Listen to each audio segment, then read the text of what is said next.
दोस्तों एक बार फिर से मैं आपके लिए UPPSC computer assistant 2025 form fill up apply online process की अपडेट लेके आ चुके हैं। किस तरह से आप यूपीपीएससी कंप्यूटर असिस्टेंट के लिए 13 वैकेंसीज के लिए अपने फॉर्म अप्लाई कर सकते हो। लास्ट डेट की अपडेट है, केवल आज का ही दिन शेष रह गया है। आप जल्द से जल्द अपना फॉर्म अप्लाई कर ले, कहीं मौका हाथ से छूट न जाए। ऑनलाइन आवेदन करते समय आपको कोई भी ऐसी गलती या फिर मिस्टेक नहीं करनी होगी जिसको करने से आपके फॉर्म रिजेक्ट हो सकते हैं। आवेदन करते समय अगर आपको कोई भी टेक्निकल प्रॉब्लम आ रही है तो उसका हल आपको इस वीडियो में दिया जाएगा। ऑनलाइन आवेदन करते समय आपको कुछ महत्वपूर्ण बातों का ध्यान रखना होगा, तभी आपका फॉर्म सक्सेसफुली सबमिट हो पाएगा। अप्लाई करते समय आप अपनी क्वालिफिकेशन की डिटेल किस प्रकार से फिल करोगे, किस तरह से आप अपने सभी डॉक्यूमेंट, फोटोग्राफ, सिग्नेचर और कितने केबी में अपलोड करोगे, फीस पेमेंट करते हुए रजिस्ट्रेशन से लेकर प्रिंट तक आपको किस प्रकार से अपना फॉर्म अप्लाई करना होगा। पूरी जानकारी के लिए आपको वीडियो शुरू से लेके एंड तक बिना स्किप किए हुए देखनी होगी। इस वीडियो को कंप्लीटली देखने पर ही आपके सभी सवाल और डाउट क्लियर होंगे। तो चलिए दोस्तों, बिना कोई वक्त गवाए शुरू करते हैं UPPSC computer assistant form fill up की पूरी जानकारी।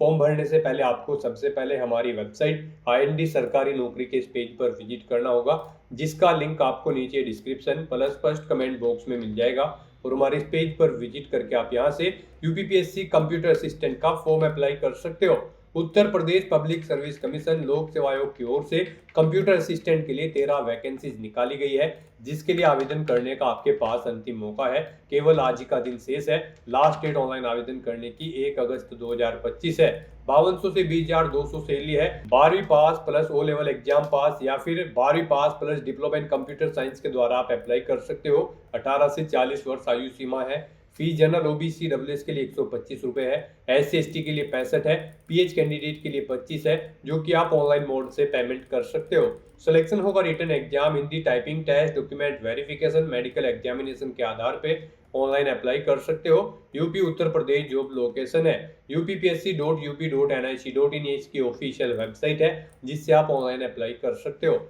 इंपोर्टेंट लिंक सेक्शन के अंतर्गत नोटिफिकेशन PDF लिंक पर क्लिक करते हुए आप इसके PDF डाउनलोड कर सकते हो। स्क्रॉल डाउन करते हुए आप यहां से वैकेंसीज की कंप्लीट इंफॉर्मेशन चेकआउट कर ले। यहाँ पर आपको एप्लीकेशन फीस की जानकारी दी गई है, किस कैटेगरी को कितनी फीस किस प्रकार से जमा करनी होगी, क्या कंप्लीट एलिजिबिलिटी क्राइटेरिया है, कैसे आप अपने डॉक्यूमेंट, फोटोग्राफ, सिग्नेचर और कितने केबी में अपलोड करोगे। कंप्लीट प्रोसीजर आपको स्टेप बाय स्टेप इस PDF में मिल जाएगा। तो ऑनलाइन आवेदन करने से पहले आपके नोटिफिकेशन की PDF पूरा पढ़ना अनिवार्य है। इसको पूरा पढ़ने से ही आपके सभी सवाल और डाउट क्लियर होंगे। PDF रीड आउट करने के बाद में आपको अप्लाई ऑनलाइन लिंक पर क्लिक करना होगा, तो आपके सामने ऑनलाइन आवेदन करने का ये ऑफिशियल पोर्टल ओपन हो जाएगा। यहाँ पर आपको एडवर्टाइजमेंट नंबर A-4/E1/2025 के इस एडवर्टाइजमेंट नंबर में यहाँ पर अप्लाई के इस टैब पर क्लिक करना है। इस भर्ती में अप्लाई करने के लिए आप व्यू एडवर्टाइजमेंट के लिंक पर क्लिक करके इसका ऑफिशियल एडवर्टाइजमेंट भी चेकआउट कर सकते हो, और इंस्ट्रक्शन चेकआउट करने के लिए आप यूजर इंस्ट्रक्शंस की इस टैब पर क्लिक करके इंस्ट्रक्शंस चेकआउट कर सकते हो। इस भर्ती के लिए फॉर्म 1 जुलाई 2025 से स्टार्ट हुए हैं। 1 अगस्त 2025 यहाँ पर इसकी लास्ट डेट है अप्लाई करने की। तो यहाँ पर आपको इस सेक्शन में अप्लाई की इस टैब पर क्लिक करना है। उसके बाद इसी पेज पर यहाँ पर आपको नीचे आना है। यहाँ पर आपको इसकी डिटेल दे दी गई है भर्ती की। यहाँ पर आप चेक क्वालिफिकेशन के ऑप्शन पर क्लिक करके इस पोस्ट की क्वालिफिकेशन चेकआउट कर सकते हो। और यहाँ पर अब आपको गाइड ऑथेंटिकेट विद OTR के इस ऑप्शन पर क्लिक करना है। नेक्स्ट आपके सामने कुछ इस तरह से इंटरफेस होगा। आपको एक बार फिर से ऑथेंटिकेट विद OTR सर्वर के इस टैब पर क्लिक करना है। उसके बाद आपके सामने यहाँ पर कुछ इस तरह से एक पॉपअप शो होगा। अब यहाँ पर आपसे पूछा गया कि क्या आपने अपना OTR रजिस्ट्रेशन कंप्लीट कर लिया है। अगर कर रखा है तो आप यस करेंगे, और उसके बाद गाइड यहाँ पर आपको गो की स्टेप पर क्लिक करना है। और यहाँ पर आपको अपना OTR नंबर एंटर करने के बाद दोबारा से प्रोसीड के इस ऑप्शन पर क्लिक कर देना है, और फिर यहाँ पर आपको अपना फॉर्म अप्लाई कर लेना है। और गाइड अगर आपने अपना वन टाइम रजिस्ट्रेशन नहीं किया हुआ है, आप Uttar Pradesh public service commission की किसी भी भर्ती के लिए फर्स्ट टाइम अप्लाई करने जा रहे हो, तो सबसे पहले यहाँ पर आपको अपना वन टाइम रजिस्ट्रेशन करना होगा। उसके लिए यहाँ पर आपको नो के इस ऑप्शन पर क्लिक करना है, और फिर आपको यहाँ पर click here to get your OTR number के इस ऑप्शन पर क्लिक कर देना है। उसके बाद आपके सामने यहाँ पर कुछ इस तरह से इंटरफेस ओपन हो जाएगा। अब यहाँ पर आपको अपनी बेसिक डिटेल्स प्रोवाइड कराते हुए अपना वन टाइम रजिस्ट्रेशन कंप्लीट कर लेना है। यहाँ पर आने के बाद गाइड आपको सबसे पहले अपनी ईमेल आईडी एंटर करनी है। फिर यहाँ पर आपको अपना मोबाइल नंबर एंटर करना है और उसके बाद आपको यहाँ पर वेरीफाई ईमेल एंड मोबाइल इस ऑप्शन पर क्लिक कर देना है। फिर आपके सामने यहाँ पर कुछ इस तरह से पॉपअप शो होगा। अब यहाँ पर आपको गेट ओटीपी ऑन ईमेल और gate OTP on mobile in option पर क्लिक कर देना है। उसके बाद आपकी रजिस्टर्ड ईमेल आईडी और मोबाइल नंबर पर ओटीपी जाएंगे, उन्हें आपको वेरीफाई कर लेना है। आपको अपने ओटीपी यहाँ पर एंटर करने हैं और फिर आपको वेरीफाई ईमेल आईडी और वेरीफाई मोबाइल नंबर के ऑप्शन पर क्लिक कर देना है। इस तरह से यहाँ पर आपकी ईमेल आईडी और मोबाइल नंबर वेरीफाई हो जाएंगे। उसके बाद यहाँ पर आपको क्लिक हियर टू प्रोसीड के इस ऑप्शन पर क्लिक करना है। फिर आपके सामने मैसेज शो हो जाएगा, आपका मोबाइल नंबर यहाँ पर सक्सेसफुली वेरीफाई हो चुका है और ईमेल आईडी। आपका मोबाइल नंबर और ईमेल आईडी वेरीफाई होने के बाद आपको आपके ओटीआर के पेज पर यहाँ पर रिडायरेक्ट किया जाएगा। अब यहाँ पर आपको अपना फोटो और सिग्नेचर अपलोड करने हैं। फोटो की विड्थ आपकी 5 सेंटीमीटर होनी चाहिए, हाइट 6 सेंटीमीटर और सिग्नेचर की यहाँ पर जो विड्थ होगी वो 6 सेंटीमीटर होनी चाहिए और हाइट 3 सेंटीमीटर होनी चाहिए। तो यहाँ पर आपको सिलेक्ट कलर्ड फोटो इस ऑप्शन पर क्लिक करना है, अपना फोटो सेलेक्ट करना है और उसे यहाँ पर अपलोड कर देना है। ऐसे ही यहाँ पर आपको अपने सिग्नेचर के लिए सिलेक्ट लेटेस्ट सिग्नेचर आपको इस ऑप्शन पर क्लिक करना है और अपने सिग्नेचर को यहाँ पर आपको अपलोड कर देना है। सिग्नेचर यहाँ पर आपके ब्लैक बोल्ड पेन से होने चाहिए। अपना फोटो और सिग्नेचर अपलोड करने के बाद फिर यहाँ पर आपको अपने आधार के 6 डिजिट लास्ट के 6 डिजिट यहाँ पर एंटर करने हैं। उसके बाद आपको अपना फर्स्ट नेम यहाँ पर एंटर करना है। मिडिल नेम है तो वो एंटर कर दे, लास्ट नेम है तो वो एंटर कर दे, नहीं है तो आप इन कॉलम्स को खाली भी छोड़ सकते हैं, ये यहाँ पर मैंडेटरी नहीं है। उसके बाद गाइड यहाँ पर आपको अपना जेंडर सेलेक्ट कर लेना है, फिर आपको अपनी डेट ऑफ बर्थ सेलेक्ट करनी है, फिर यहाँ पर आपको स्टेट ऑफ डोमिसाइल यानी कि आपको अपना स्टेट सिलेक्ट करना है, जिस स्टेट से आप बिलोंग करते हैं। उसके बाद यहाँ पर आपको अपना होम डिस्ट्रिक्ट सिलेक्ट कर लेना है, फिर यहाँ पर आपको अपनी कैटेगरी सिलेक्ट करनी है, जिस कैटेगरी से आप बिलोंग करते हैं। उसके बाद यहाँ पर आपको अपने फादर का फर्स्ट नेम आपको एंटर करना है, उसके बाद उनका मिडिल नेम आपको एंटर करना है अगर मिडिल नेम है, फिर आपको उनका लास्ट नेम यहाँ पर एंटर करना है अगर लास्ट नेम है, नहीं है तो आप इन कॉलम्स को खाली छोड़ सकते हैं, ये मैंडेटरी नहीं है। उसके बाद यहाँ पर आपको अपनी मदर का नाम एंटर करना है, ऐसे ही उनका मिडिल नेम और लास्ट नेम एंटर करना है, नहीं है तो आप इन कॉलम्स को खाली छोड़ दें मिडिल नेम और लास्ट नेम के। उसके बाद यहाँ पर आपको अपनी हाई स्कूल क्वालिफिकेशन की डिटेल देनी है, यहाँ पर आपको बोर्ड का नाम सिलेक्ट करना है, जिस बोर्ड से आपने अपनी 10वीं क्लास पास आउट की है, फिर आपको पासिंग ईयर सिलेक्ट करना है, अपना 10वीं का आपको रोल नंबर यहाँ पर एंटर करना है, फिर आपको ये कैप्चा कोड इस बॉक्स में एंटर करना है और उसके बाद गाइड यहाँ पर आपको रजिस्टर की इस टैब पर क्लिक कर देना है। इस तरह से यहाँ पर आपकी ओटीआर प्रोसेस की ये सभी डिटेल सक्सेसफुली सबमिट हो चुकी है। अब आपको गाइड यहाँ पर क्लिक हियर टू लॉगिन के इस ऑप्शन पर क्लिक करना है। नेक्स्ट आपके सामने यहाँ पर लॉगिन का इंटरफेस ओपन होगा। अब गाइस यहाँ पर आपको लॉगिन करना है, उसके लिए यहाँ पर आपको 2 ऑप्शन दिए गए हैं, आप बाय मोबाइल नंबर या फिर बाय ईमेल आईडी अपनी चॉइस के अकॉर्डिंग किसी भी ऑप्शन का यूज करते हुए लॉगिन कर सकते हो। अगर आप यहाँ पर by email ID option select करते हो तो फिर यहाँ पर आपको सबसे पहले अपनी ईमेल आईडी एंटर करनी है, उसके बाद यहाँ पर आपको गेट ओटीपी के इस ऑप्शन पर क्लिक करना है, फिर यहाँ पर आपकी ईमेल आईडी पर एक ओटीपी आएगा, वो ओटीपी आपको यहाँ पर एंटर करना है, ये वेरिफिकेशन कोड आपको इस बॉक्स में एंटर करना है और फिर गाइस यहाँ पर आपको लॉगिन की इस टैब पर क्लिक करके लॉगिन कर लेना है। और गाइस अगर आप मोबाइल नंबर के थ्रू लॉगिन करना चाहते हैं तो फिर मोबाइल नंबर ऑप्शन पर क्लिक करें और फिर यहाँ पर आपको अपनी लॉगिन आईडी यानी कि मोबाइल नंबर एंटर करना है, उसके बाद यहाँ पर आपको गेट ओटीपी के इस ऑप्शन पर क्लिक करना है, फिर यहाँ पर आपको एक ओटीपी आएगा आपके मोबाइल नंबर पर, वो ओटीपी आपको यहाँ पर एंटर करना है, ये वेरिफिकेशन कोड आपको इस बॉक्स में एंटर करना है और फिर आपको लॉगिन की टैब पर क्लिक करते हुए लॉगिन कर लेना है।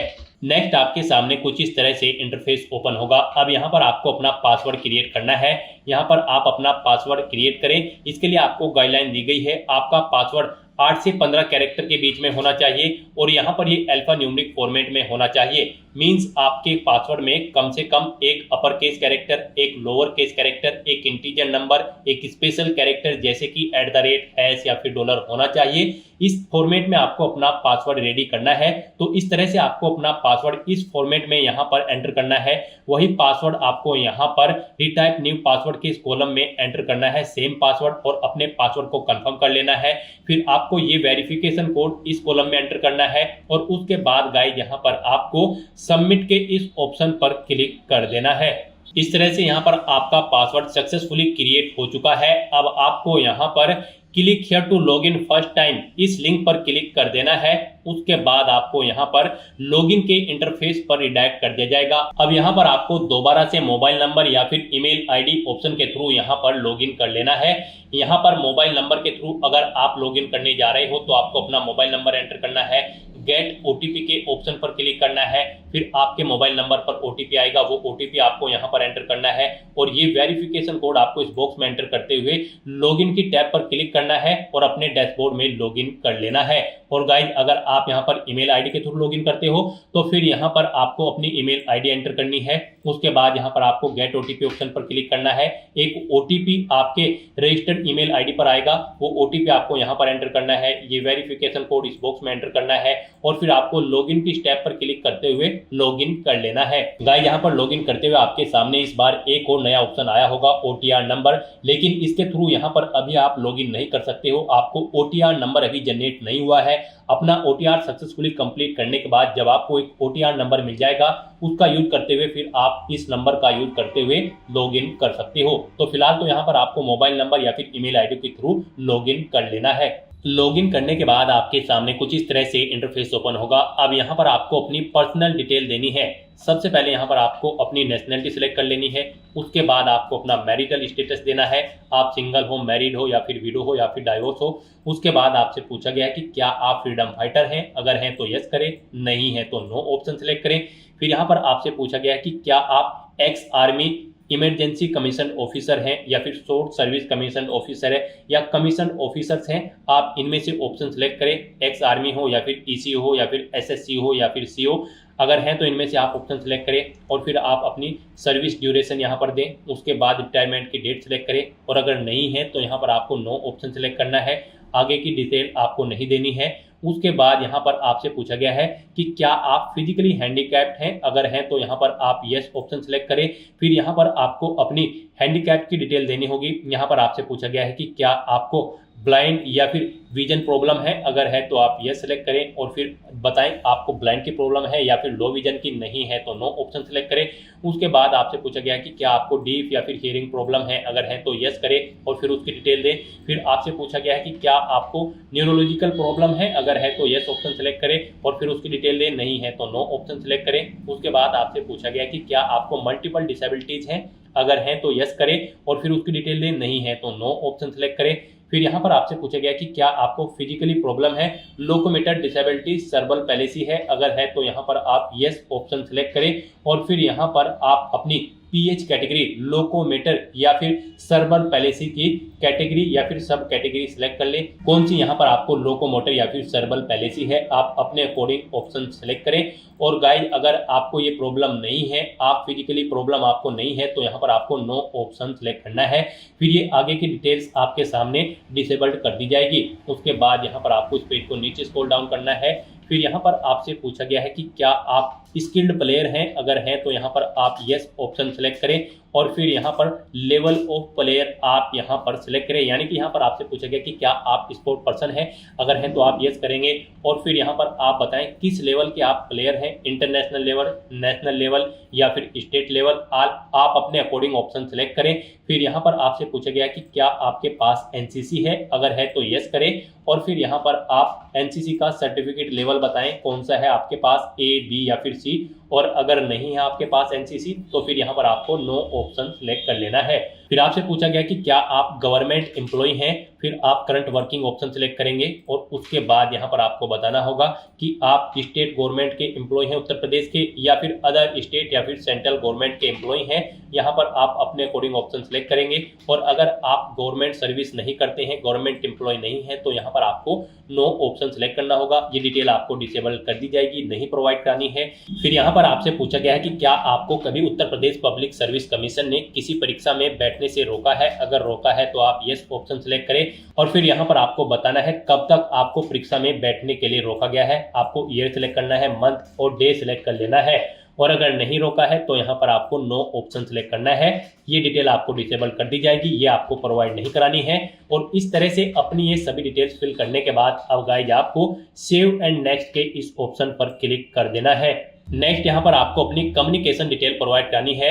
यहाँ पर आप अगर अपना अल्टरनेट मोबाइल नंबर एंटर करना चाहते हैं तो वो एंटर कर सकते हैं, नहीं करना चाहते हैं तो इस कॉलम को खाली छोड़ दें। अल्टरनेट ईमेल आईडी एंटर करना चाहते हैं तो वो आप यहाँ पर सेकंड अपनी ईमेल आईडी एंटर कर दें, नहीं करना चाहते हैं तो आप इस सेक्शन को खाली छोड़ दें। उसके बाद यहाँ पर आपको अपनी परमानेंट एड्रेस की डिटेल प्रोवाइड करनी है। यहाँ पर आप अपना एड्रेस एंटर करें, उसके बाद आप अपना स्टेट सेलेक्ट करें, फिर यहाँ पर आप डिस्ट्रिक्ट सेलेक्ट करें, अपना तहसील सेलेक्ट करें, उसके बाद बताएं आप रूरल एरिया से बिलोंग करते हैं या फिर अर्बन, आप अपने अकॉर्डिंग ऑप्शन सेलेक्ट करें। अगर आप अर्बन क्षेत्र से बिलोंग करते हैं तो फिर यहाँ पर आपको अपनी नगर पंचायत या फिर पालिका का नाम एंटर करना है। उसके बाद आपको अपना वार्ड नेम यहाँ पर देना है, फिर मोहल्ले का नाम आपको यहाँ पर देना है। और अगर आप रूरल क्षेत्र से आते हैं तो फिर यहाँ पर आपको अपने ब्लॉक का नाम सेलेक्ट करना है। उसके बाद आपको अपने न्याय या फिर ग्राम पंचायत का नाम यहाँ पर एंटर करना है, अपने विलेज का नाम यहाँ पर आपको सिलेक्ट कर लेना है। और उसके बाद गाइस यहाँ पर आपको अपना पुलिस स्टेशन यहाँ पर सिलेक्ट कर लेना है, फिर आपको अपना हाउस नंबर एंटर करना है, स्ट्रीट नंबर यहाँ पर आपको एंटर करना है या फिर पोस्ट ऑफिस। उसके बाद यहाँ पर आपको अपना पिन कोड एंटर कर देना है। फिर यहाँ पर आपको अपना कोरोस्पोंडेंस एड्रेस एंटर करना है। और अगर आपका कोरोस्पोंडेंस एड्रेस आपके परमानेंट एड्रेस के अकॉर्डिंग सेम है तो बस आप इस चेकबॉक्स को ओके कर दें, सेम एज परमानेंट एड्रेस। यहाँ पर ऑटोमेटिकली आपका कोरोस्पोंडेंस एड्रेस आपके परमानेंट एड्रेस के अकॉर्डिंग फिल हो जाएगा। और उसके बाद गाइस यहाँ पर आपको सबमिट डिटेल्स के इस ऑप्शन पर क्लिक कर देना है। नेक्स्ट आपके सामने कुछ इस तरह से इंटरफेस ओपन होगा। अब गाइस यहाँ पर आपको फोटो एंड सिग्नेचर की स्टेप पर क्लिक कर देना है। उसके बाद यहाँ पर आपके सामने कुछ इस तरह से इंटरफेस ओपन होगा। यहाँ पर आपने जो स्टार्टिंग में अपना फोटो और सिग्नेचर अपलोड किए थे वो यहाँ पर आपको शो कर दिए गए हैं। यहाँ पर आपको आपके फोटो और सिग्नेचर के लिए गाइडलाइन दी गई है। यहाँ पर आपके सिग्नेचर कुछ इस फॉर्मेट में होने चाहिए, यानी कि आपके सिग्नेचर में आपको पहले इंग्लिश में सिग्नेचर करने हैं, उसके बाद आपको हिंदी में अपना कंप्लीट नाम यहाँ पर मेंशन करना है और फिर उन्हें यहाँ पर आपको अपलोड कर देना है। इनके लिए यहाँ पर आपको गाइडलाइन भी दी गई है। गाइड यहाँ पर आपका जो फोटो होगा वो 5 KB से 50 KB के बीच में होना चाहिए और जो सिग्नेचर होंगे आपके वो भी 5 से 30 KB के बीच में होने चाहिए, JPG या फिर JPEG फॉर्मेट में होने चाहिए। यहाँ पर अगर इस गाइडलाइन के अकॉर्डिंग आपका फोटो और सिग्नेचर नहीं है तो यहाँ पर आप इन्हें चेंज कर सकते हो। आप यहाँ पर सिलेक्ट लेटेस्ट सिग्नेचर या फिर सिलेक्ट लेटेस्ट कलर फोटो, इन ऑप्शन पर क्लिक करें। आपके सामने यहाँ पर फाइल सिलेक्ट करने का ऑप्शन आ जाएगा और फिर यहाँ पर आप अपना फोटो और सिग्नेचर चेंज कर सकते हो अगर ये दी गई गाइडलाइन के अकॉर्डिंग नहीं है। और गाइस यहाँ पर अगर आपका फोटो और सिग्नेचर बिल्कुल करेक्ट फॉर्म में है तो बस यहाँ पर अब आपको लास्ट के ऑप्शन पर लॉक एंड फाइनल सबमिट, आपको इस ऑप्शन पर क्लिक कर देना है। उसके बाद आपको आपके OTR फॉर्म का पूरा प्रीव्यू यहाँ पर शो कर दिया गया है। आपको सभी डिटेल्स केयरफुली चेकआउट करनी है और यहाँ पर आप click here to print your OTR detail, इस ऑप्शन पर क्लिक करके आप अपने OTR की सभी डिटेल्स का एक प्रिंट आउट ले सकते हो फ्यूचर यूज के लिए। तो यहाँ पर आपको अपनी सभी डिटेल्स केयरफुली चेकआउट कर लेनी है। पेज को नीचे स्क्रॉल डाउन करना है, डिक्लेरेशन सेक्शन में आना है, इन चेक बॉक्सेस को ओके करना है और उसके बाद गाइस यहाँ पर आपको लॉक एंड फाइनल सबमिट के इस ऑप्शन पर क्लिक कर देना है।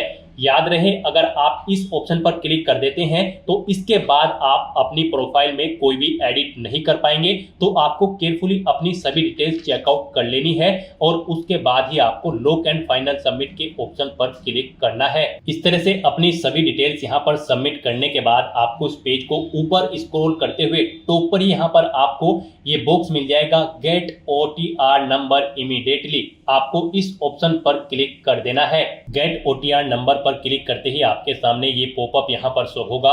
अब यहाँ पर आप चेकआउट कर सकते हो आपने जो जो भी एक्शंस पीछे किए हैं, जैसे अपनी ईमेल आईडी, मोबाइल नंबर या फिर पर्सनल डिटेल या फोटो या फिर सिग्नेचर, यहाँ पर इनके सामने आपको ग्रीन कलर में यस के ऑप्शन मिल जाएंगे, यानी कि आपने सभी स्टेप्स यहाँ पर केयरफुली कंप्लीट कर लिए हैं। और यहाँ पर बस अब आपको guide click to generate OTR number, इस ऑप्शन पर क्लिक कर देना है। उसके बाद आपको यहाँ पर आपका OTR नंबर प्रोवाइड करा दिया गया है। ये OTR नंबर आपके रजिस्टर्ड मोबाइल नंबर और ईमेल आईडी पर भी सबमिट कर दिया गया है। आपको इसे केयरफुली नोट डाउन करके रख लेना है फ्यूचर यूज के लिए। इसी के थ्रू ही आप आगे उत्तर प्रदेश पब्लिक सर्विस कमीशन की जितनी भी भर्तियां होंगी उनके लिए अप्लाई कर पाओगे। बिना इसके आप UPPSC यानी कि उत्तर प्रदेश पब्लिक सर्विस कमीशन की किसी भी भर्ती के लिए अप्लाई करने करने के लिए एलिजिबल नहीं होंगे। तो यहाँ पर अब आपको क्लोज के इस बटन पर क्लिक कर देना है। गाइस यहाँ पर आपका उत्तर Pradesh public service commission UPPSC का one time registration successfully complete हो चुका है। फिर आपको lock and final submit option पर क्लिक कर देना है। उसके बाद आपको आपके डैशबोर्ड में डायरेक्ट कर दिया जाएगा। अब यहाँ पर आने के बाद गाइस आपको या फिर वहां से भी आप चेक ओटीआर स्टेटस के ऑप्शन पर क्लिक कर सकते हैं। तो यहाँ पर अब आपको चेक ओटीआर स्टेटस के इस ऑप्शन पर क्लिक करना है और यहाँ पर आप चेकआउट कर सकते हो। आपको एक ओटीआर नंबर सक्सेसफुली यहाँ पर जनरेट कर दिया गया है। आपको इसे केयरफुली नोट डाउन करके रख लेना है फ्यूचर यूज के लिए। ओटीआर स्टेटस में भी आप चेकआउट कर सकते हैं। यहाँ पर आपको जनरेटेड ऑप्शन शो कर दिया गया है।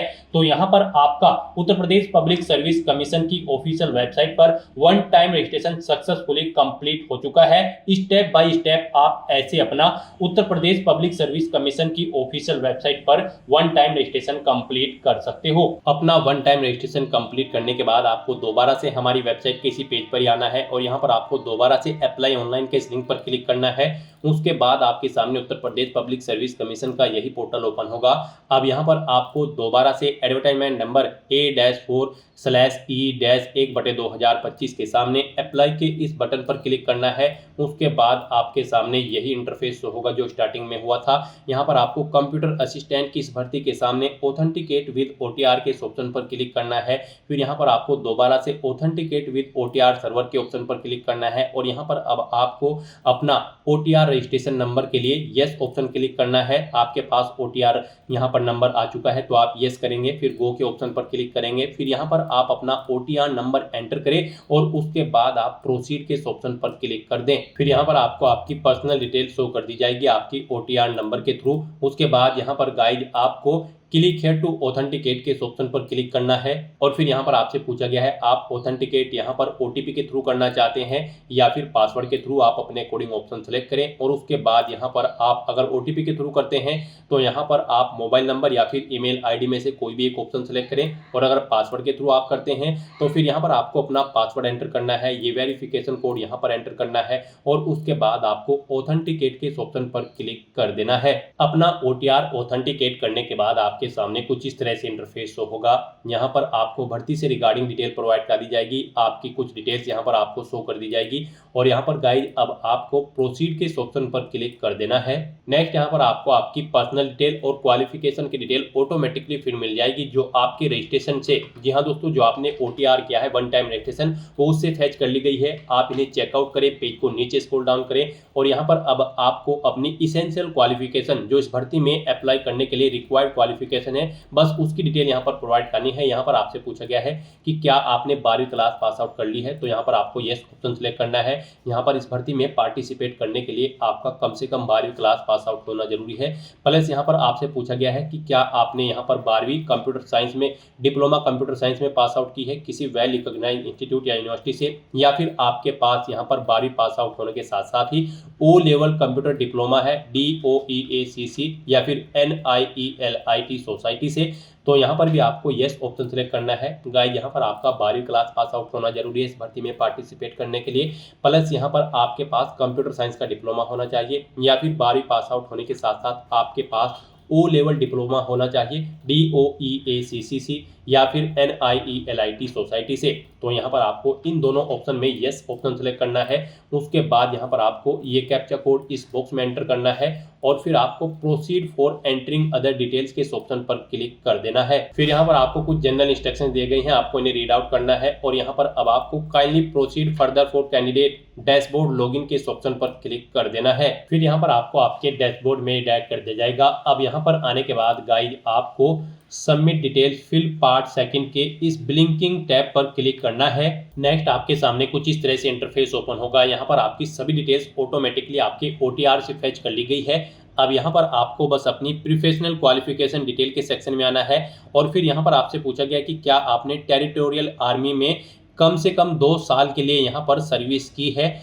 या फिर आपके पास यहाँ पर NCC का भी सर्टिफिकेट है। अगर है तो आप यस करेंगे और फिर नहीं है तो आप यहाँ पर नो ऑप्शन सेलेक्ट कर लेंगे। उसके बाद आपको इस पेज को नीचे स्क्रॉल डाउन करना है और फिर यहाँ पर आपको डिक्लेरेशन सेगमेंट में आकर I accept the about declaration section में यस ऑप्शन सेलेक्ट करना है। उसके बाद यहाँ पर आपको ये कैप्चा कोड इस बॉक्स में एंटर करना है और फिर गाइज आपको प्रीव्यू फॉर्म के इस ऑप्शन पर क्लिक कर देना है। फिर यहाँ पर आपको दो ऑप्शन मिलेंगे, एडिट और सबमिट एप्लीकेशन फॉर्म। अगर आप अपने फॉर्म में एडिट करना चाहते हैं तो एडिट के ऑप्शन पर क्लिक करके एडिट कर सकते हैं, और अगर सभी चीजें ओके हैं तो बस यहाँ पर अब आपको सबमिट एप्लीकेशन फॉर्म की स्टेप पर क्लिक कर देना है। इस तरह से यहाँ पर आपका एप्लीकेशन फॉर्म सक्सेसफुली सबमिट हो चुका है, लेकिन इसे कंसीडर आपकी फीस पेमेंट के बाद ही किया जाएगा। तो यहाँ पर अब आपसे पूछा गया है कि क्या आप यहाँ पर अब फीस पेमेंट करना चाहते हैं, तो यहाँ पर आने के बाद अब आपको यस के इस टैब पर क्लिक कर देना है।